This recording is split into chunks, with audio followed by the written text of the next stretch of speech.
Hello and welcome to this week's episode of the Cosmic Egg. And as you know, this show is not timid about bringing on controversial issues.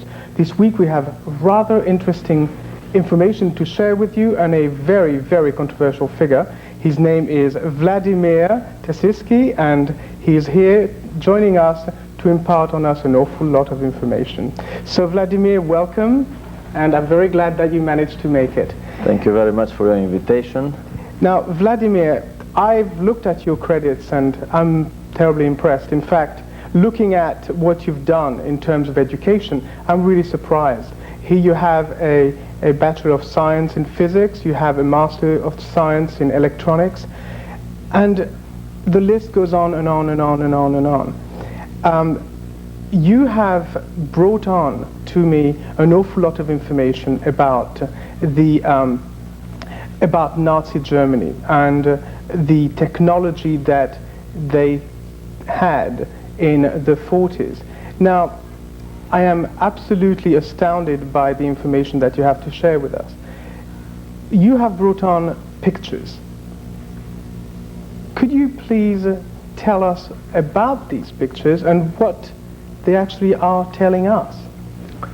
Well, in one sentence, while researching UFOs in general and the terrestrial component of the alien presence in particular, namely secret terrestrial programs that have been dealing with anti-gravity and secret space programs for the last almost 100 years, I realized that a lot of these secret projects are covered up behind the alien smokescreen, and later on laundered to the general public as an alien technology gift to us.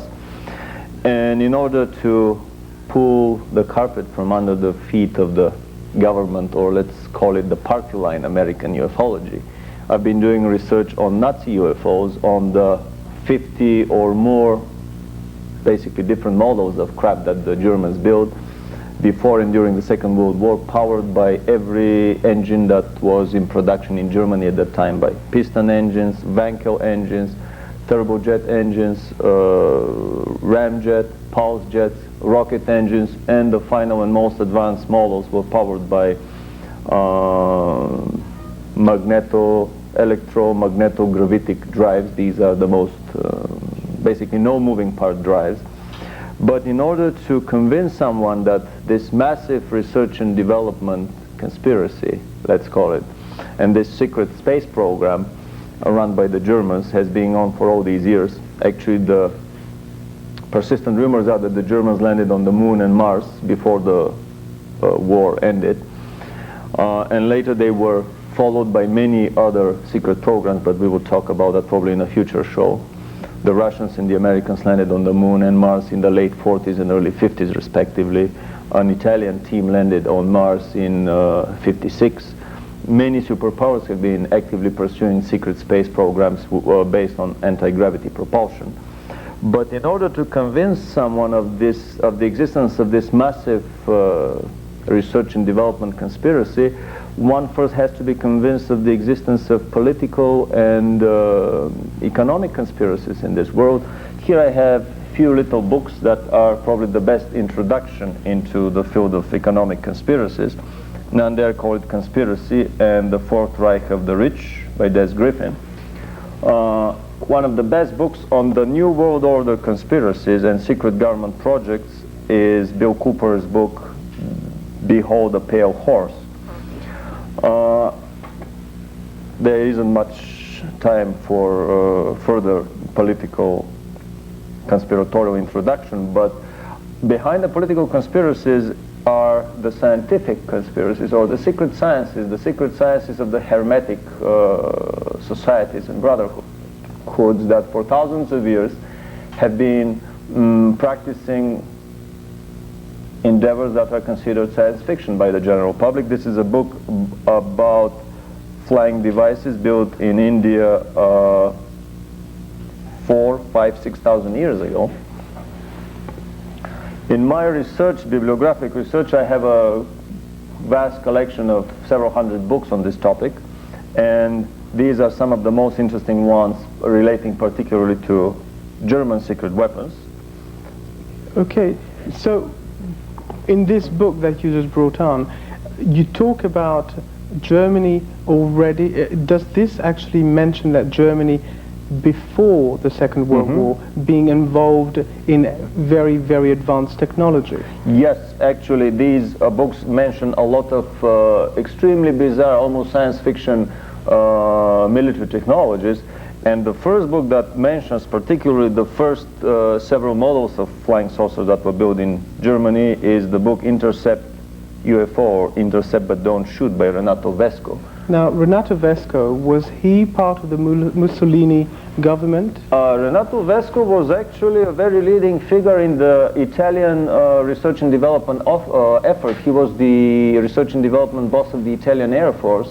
He may not have been a Werner von Braun, but he definitely was an extremely brilliant scientist and engineer.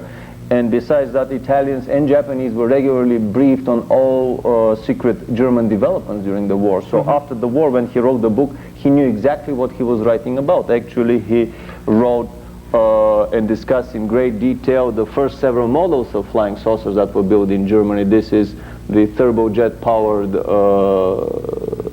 flying saucer built by Schriever, diameter of about 30 feet.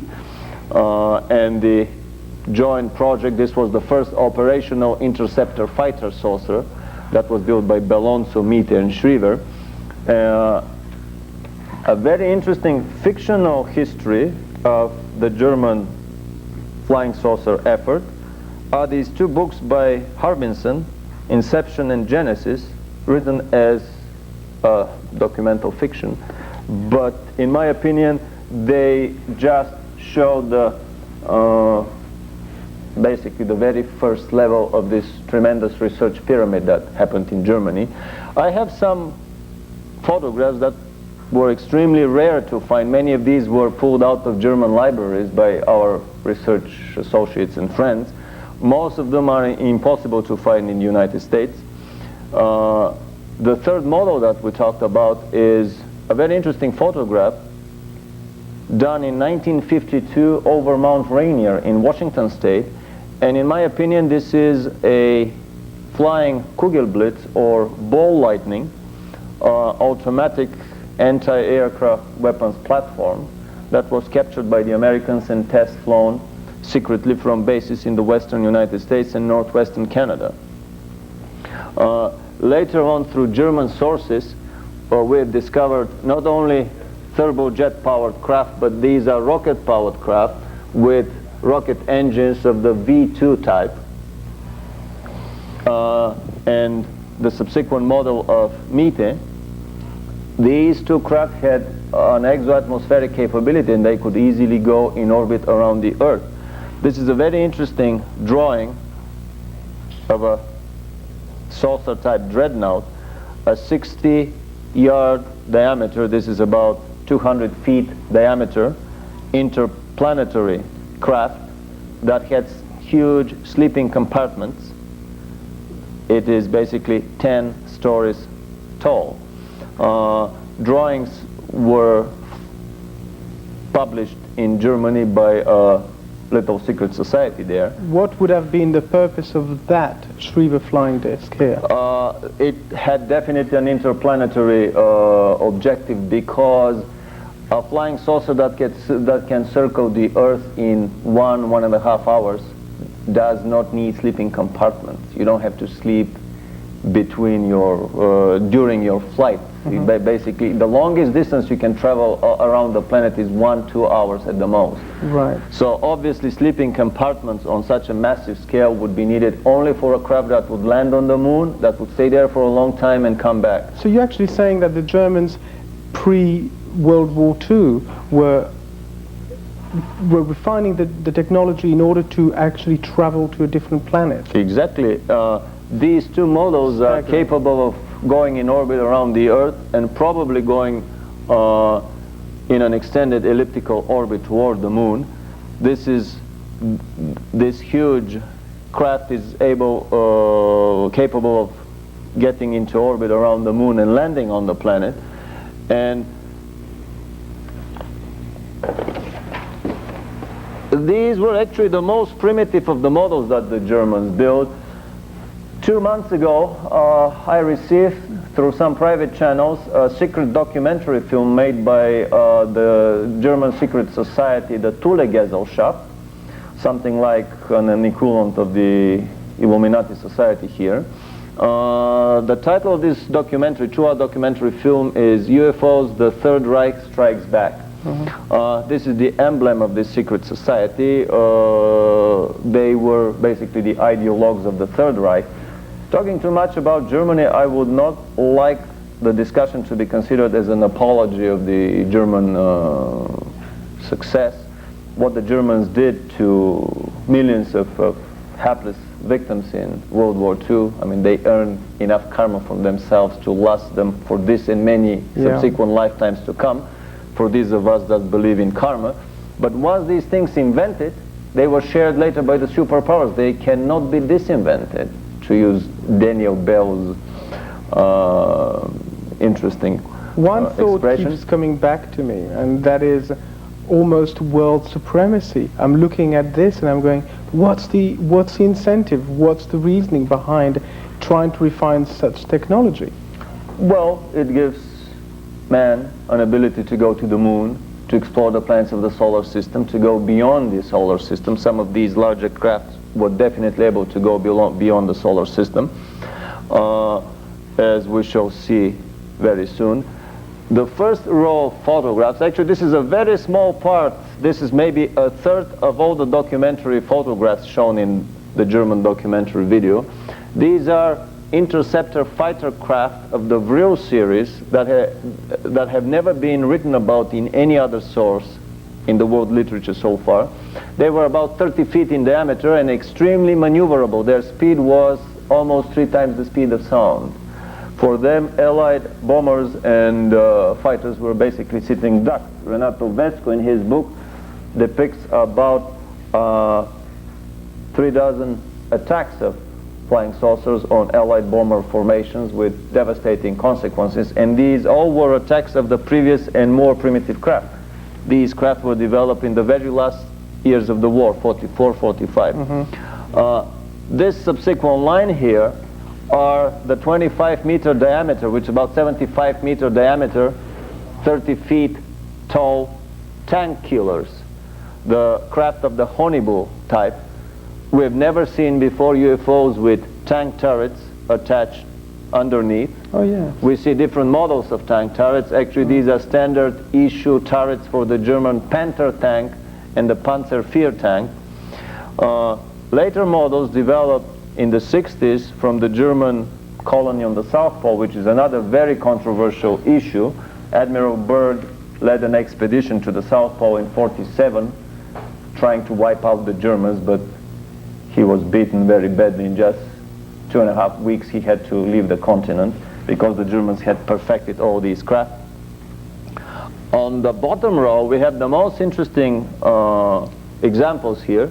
This is an original drawing of a cigar-shaped mothership of 330 feet length that was carrying inside itself one of the tank killer craft and 3 of the interceptor fighter saucers. So how big was this cigar-shaped It craft? was about 90 to 100 feet in diameter and 330, 350 feet length. This is a football field size craft. The most interesting, and this could be photographs of German crafts in flight well after the end of the World War, probably flown from their base on the South Pole. In what year was that, approximately? These photographs were taken 42, these are and 43, these are 44 and 45. These were taken after the war. The drawings date from 1943. The biggest craft that the Germans built was the 74-meter diameter. This is about 220 feet diameter flying saucer of the Honeybull 3 type. This is a naval warfare craft with, we can see here in these turrets, triple guns of a naval caliber, 3 turrets on the underbelly and a 4th turret on the top. This was a craft made for huge naval warfare. According to this film, the only craft was taken and flown from the Earth to Mars by a huge crew of basically volunteers and self-sacrificial crew of Germans and Japanese. And it landed on January 15, 1946. After 8 months of flight, they departed April 45, a month before the war ended in Germany. And they crash landed on Mars. The gravity field there is too weak, so the craft couldn't make it real nice in the landing. The most interesting things about this craft are that these are free energy devices. These are basically flying converters of gravitational energy that convert the energy of the geomagnetic field of Earth into the electromagnetic energy of flight. So these craft never had to tank. They never had to replenish their reservoirs. They had actually tapped into the inexhaustible reservoir of free gravitational energy of the planet. This is something even more taboo as a topic than the fact that the Germans developed all these 50 different models of craft. Because if one is able to go basically for free to the moon and Mars without using a single gram of fuel, free riding on the gravitational currents of our solar system, then a lot of our present-day economy about, well, we all have to pay for the fuel when we tank our cars, becomes obsolete. So let's discuss this in much more depth. In your estimation, where is all this technology stored?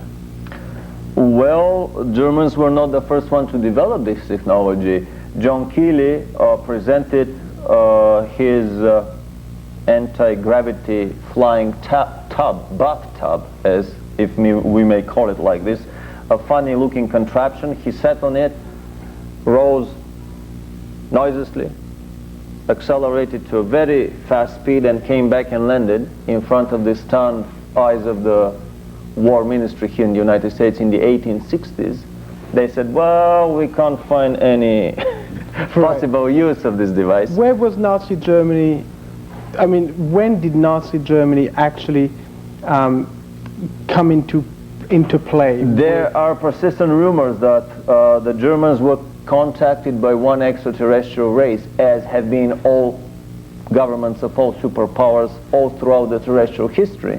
But that particular race was the cause of this tremendous explosion, this cornucopia of German killing machines and advanced weapons technologies that had absolutely no precursor whatsoever in previous terrestrial developments. So basically from the 20s and 30s, Germany was actively pursuing research in rocket propulsion, in anti-gravity propulsion, in free energy devices that were later combined with their flying saucers to make these formidable weapons. Later on, this technology was used by the secret powers, by Russians, by the superpowers, namely the Russians, the British, the Americans, the French. Even the rumors are that the Israelis and the Brazilians have their own anti-gravity craft in operation these days. I have a question that's burning me. That question is, why didn't the Germans at the time when they were actually losing the war, why did they not actually throw all the technology that they had, such as this, and just as much as possible obliterate the enemy? Oh, well, actually, we are getting here very deep into the political and banking conspiracies behind these wars. A war is not meant to obliterate the enemy. A war is meant to load the credit card of the government by forcing it to buy more armaments. If you obliterate the enemy, there wouldn't be any future enemy for the future war that is coming.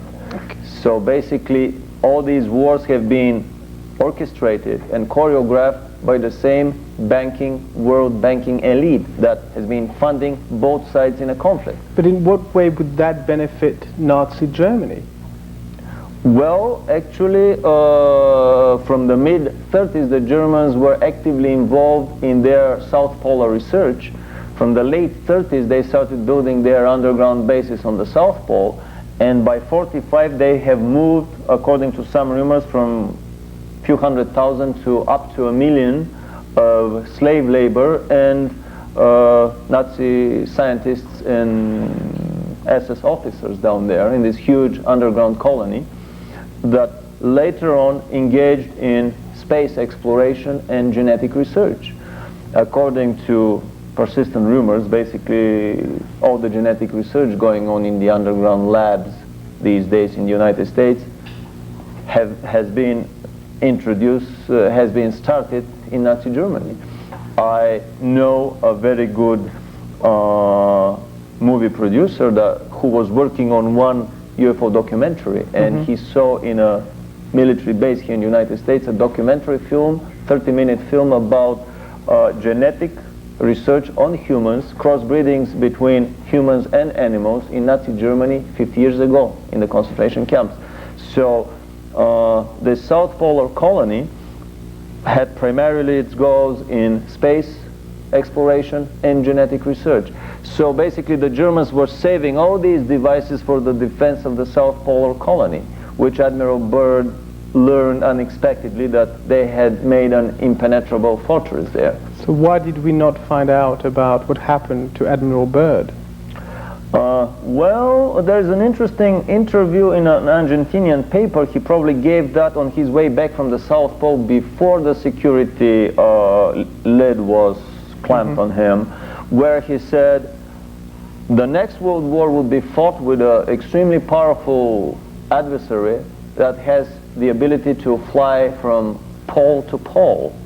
He was obviously talking about the German craft that obliterated his aviation. All his planes were shot down in less than 3 weeks. He came down with 3 carrier fleets with 3 formations of carriers and support craft and 4,000 troops, and was beaten in less than 3 weeks and hastily retreated from After the Second World War, Nazi Germany, obviously after its defeat, was there a tacit agreement that they could keep that technology and refine it further? I'm surprised that... Absolutely, absolutely. I mean, we have to keep in mind that the Rothschilds and all the other European bankers have been financing for 300 years both sides in every conflict. And this is the best way for them to have the government load their credit cards, and so then to live off these enormous interest on these loans. During the Second World War, Nazi Germany was financed by basically the Wall Street and the American banking community and the European banking community, as was the Russian Bolshevik Revolution. Are you saying that German bankers, namely some of the big families, were behind the revolution in Russia? Well, the Russian Revolution was financed by Wall Street, by the Vatican, and by South African gold. It was financed, it was planned, financed, paid for, carried, and later on Wall Street helped Russia in the first 20 years of the most difficult 20s, basically in the 20s and 30s, by propping up the Russian economy. So what happened to the German South Polar colony? I think that Admiral Byrd probably concluded the first tacit agreement or condominium agreement between the Americans and the Germans, namely that let's not interfere into each other's affairs. Maybe even we would do some trading. We would be trading with crude materials, raw materials, bolts, nuts, metal profiles, raw materials, and you would be giving us some of your astonishing technology. This is according to Renato Vesco in his book Intercept But Don't Shoot, and according to the book of Genesis. These are fictionalized. The second, yes, but this is a documentary, highly engineering, highly specialized report on the German anti-gravity research and development. I have a lot of information about secret collusion between the United States and Russia, all behind the smoke screen of the Cold War. But Germany, what's Germany's involvement in the Cold War? official West Germany very little. Basically, they were the strongest member of NATO, but the secret German colony on the South Pole was basically working hand in hand with the secret Soviet-American space program. It is rumored that when the Russians and Americans landed on a joint flight to the moon with a probably American-made saucer in the late 40s, not only that they discovered the German swastika flags already planted in the most famous craters on the moon, but they spent a few days as guests to the German ex-Nazi moon base.